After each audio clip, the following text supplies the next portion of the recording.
नमस्कार दोस्तों एक गीत है, अपने लिए जिए तो क्या जिए, तू जी ए दिल जमाने के लिए। हमारी जानकारी भी कुछ आज ऐसी ही है जो दूसरों के लिए जिए, उनके बारे में हम आपको कुछ बताते हैं। 14 नवंबर 1948 के दिन पिंपरी मैगे गांव, जिला वर्धा, महाराष्ट्र में अभिमान साठे के घर एक अनचाहे बच्चे ने जन्म लिया जो कि कन्या थी। अभिमान साठे चरवाहे थे। घर में जन्मी कन्या क्योंकि वह बेटा नहीं बेटी थी इसलिए नापसंद थी। घर में उन्हें चिंधी, फटे कपड़े का टुकड़ा, इसका मतलब होता है, यह कहकर बुलाया जाता था और कन्या का नाम था सिंधु। सिंधु की माता के खिलाफ जाकर भी पिता उसे पढ़ने के लिए पाठशाला भेजते थे, लेकिन चौथी कक्षा उत्तीर्ण करने के बाद आर्थिक परिस्थितियों के और बाल विवाह के कारण उन्हें पाठशाला छोड़नी पड़ी। 10 साल की उम्र में ही सिंधु का विवाह 30 वर्षीय श्रीहरि सपकाल से हुआ। 20 वर्ष की उम्र तक वे 3 बच्चों की मां बन चुकी थी। गांव वालों को उनकी मजदूरी के पैसे ना देने वाले गांव के मुखिया की शिकायत उन्होंने वहां के जिला अधिकारी से की, जिसका बदला लेने के लिए श्रीहरि को मुखिया ने सिंधु को घर से बाहर निकालने के लिए उकसाया। उस समय सिंधु 9 महीने के पेट से थी। उसी रात सिंधु ने तबेले में जहां गाय भैंस रखी जाती है वहां एक बेटी को जन्म दिया जिसका नाम ममता था। इसके बाद वे अपनी मां के घर गई, पर मां ने उन्हें रखने से मना कर दिया। पिता का तब तक देहांत हो चुका था। सिंधु अपनी बेटी ममता के साथ रेलवे स्टेशन पर भीख मांगने लगी और रात को शमशान में रात गुजारती।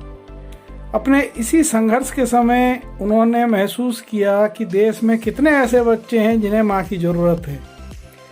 तभी उन्होंने निर्णय लिया कि जो भी अनाथ बच्चा उन्हें मिलेगा या उनके पास आएगा वे उसकी मां बनेंगी। उन्होंने अपने खुद की बेटी को श्री दगड़ू सेठ हलवाई ट्रस्ट, जो पुणे महाराष्ट्र में है, वहां गोद दे दिया ताकि वे सारे अनाथ बच्चों की मां बन सके। सिंधु ताई ने अपना पूरा जीवन अनाथ बच्चों को समर्पित कर दिया। उन्हें माई भी कहा जाता है। उन्होंने लगभग 1400 से भी अधिक बच्चों को गोद लिया। उनके परिवार में आज 200 से अधिक दामाद और लगभग 50 बहुएं हैं। 1000 से भी ज़्यादा पोते पोतियां, नाती आदि उनमें शामिल हैं। उनकी खुद की बेटी वकील है और उनके गोद लिए बच्चे आज डॉक्टर, वकील और इंजीनियर हैं। उनमें से कई खुद का अनाथालय भी चलाते हैं। सिंधु ताई के पति 80 वर्ष की आयु में उनके साथ रहने के लिए वापस आए, लेकिन सिंधु ताई ने यह कहते हुए कि अब वे सिर्फ मां हैं, उन्हें भी अपने बेटे के रूप में ही स्वीकार किया। सिंधु ताई कविता भी लिखती है। वे अपनी मां का आभार भी प्रकट करती हैं कि उस समय अगर मां ने उनको सहारा दिया होता तो वे आज इतने बच्चों की मां नहीं बन पाती।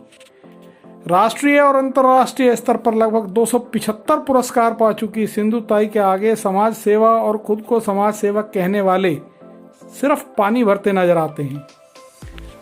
सिंधु ताई के जीवन पर आधारित मराठी चित्रपट 2010 में मी सिंधु ताई सपकाल बनाया गया, जिसे 54वें लंदन चित्रपट महोत्सव के लिए चुना गया। वे बच्चे जिनके खाना पीने की चिंता करने वाला कोई नहीं था, सिंधु ताई ने उन बच्चों को तब अपनाया जब वे अपने लिए ही आसरा ढूंढ रही थी। उनके नाम पर आज भी 6 संस्थाएं चलती हैं जो अनाथ बच्चों की मदद करती हैं। तो दोस्तों, ये जानकारी आपको कैसी लगी? आप हमारे चैनल को लाइक करें, सब्सक्राइब करें, शेयर करें, बेल आइकन की घंटी प्रेस करें। हमें कमेंट बॉक्स में जाकर कमेंट भी अवश्य करें। आपका कीमती समय हमें देने के लिए धन्यवाद। नमस्कार।